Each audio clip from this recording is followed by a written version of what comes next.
Pour ma part, je vais aborder la question des dépenses et des investissements en matière d'environnement à Paris. On pourrait tout simplement dire croissance verte, finance rouge.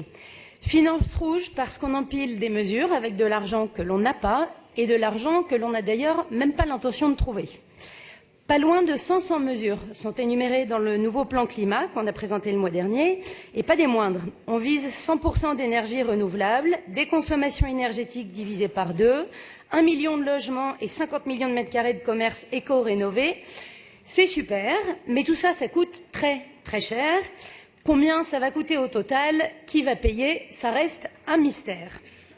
Il doit en tout cas manquer des lignes dans le budget primitif pour 2018, car je relève que les montants consacrés au plan climat et prévention des déchets et ceux consacrés à la lutte contre la pollution sont respectivement de 2,7 millions et 400 000 euros pour la lutte contre la pollution. Ça fait donc 3 millions d'euros au total pour des milliers de mètres carrés de panneaux solaires, entre autres, et des millions de mètres carrés de rénovation thermique dans les bâtiments. Je pense sans doute qu'il doit y avoir une erreur. Une chose est claire en tout cas, il y a pas mal de mesures sur lesquelles Paris s'engage, mais ne paiera pas. Parmi les 500 objectifs vrombissants du plan climat, seulement 70 relèvent véritablement de l'action de la ville de Paris. Et d'ailleurs, l'exécutif ne s'en cache pas. Comme on ne cesse de promettre aux Parisiens qu'on va tout changer, mais qu'on n'a pas prévu de régler l'addition qu'on contrefourguit à l'État ou aux autres collectivités, mieux vaut tout de suite se dédouaner. Alors sur le développement durable, comme sur beaucoup d'autres sujets, on fait du bruit, surtout du bruit, parce que ça c'est gratuit, et politiquement ça peut rapporter gros, alors autant ne pas s'en priver. De toute façon, vu l'état calamiteux des finances parisiennes, avec une dette qui a quasiment augmenté de 100% en 3 ans, une dette qui n'est d'ailleurs techniquement plus possible de combler, lorsque la ville accepte de passer à la caisse, c'est forcément pour creuser son découvert. Et l'environnement n'échappe pas à la règle. Puisqu'il n'y a plus d'argent, il ne reste que les emprunts et toujours les emprunts. 800 millions d'euros de plus, tout domaine confondu, au compteur parisien pour l'année 2017. En 2015, peu de temps après l'élection de Madame Hidalgo, notre maire s'est rué à la banque et a pris un crédit de 300 millions d'euros pour notre transition verte.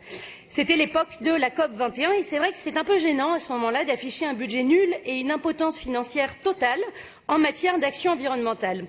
Salut la Société Générale, salut HSBC, le développement durable nous donne encore une occasion de vous payer de juteux intérêts. Alors, levée de fonds, obligations vertes, les expressions flatteuses n'ont pas manqué pour éviter de dire tout simplement que nous étions encore endettés.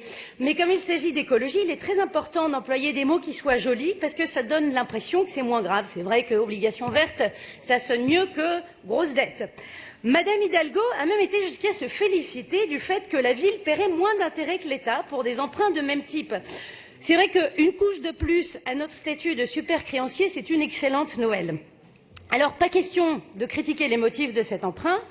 Il est question de réhabilitation thermique d'écoles et de logements, de déploiement de bornes de recharge pour les voitures électriques, de construction de panneaux solaires, des efforts qui sont vitaux pour notre avenir et pour ceux de nos enfants. Mais comment ça se fait qu'avec un budget annuel de 8 milliards d'euros, nous n'avons pas eu les moyens de financer cette somme sur 2 ou 3 ans? 300 millions d'euros, c'est moins que ce que nous donnons tous les ans à la vie associative.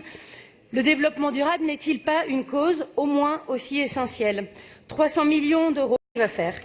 Prenons la rénovation énergétique des écoles. C'est un exemple de réussite que je cite souvent dans cet hémicycle, je le dis sans ironie. Nous sommes en train de réduire d'un tiers les consommations énergétiques de centaines d'écoles, pareil dans un certain nombre de crèches et d'autres bâtiments publics. C'est un gain pour l'environnement, mais c'est aussi un gain financier. Ce sont des millions d'euros qui pourraient être réinvestis dans une économie verte, circulaire, vertueuse.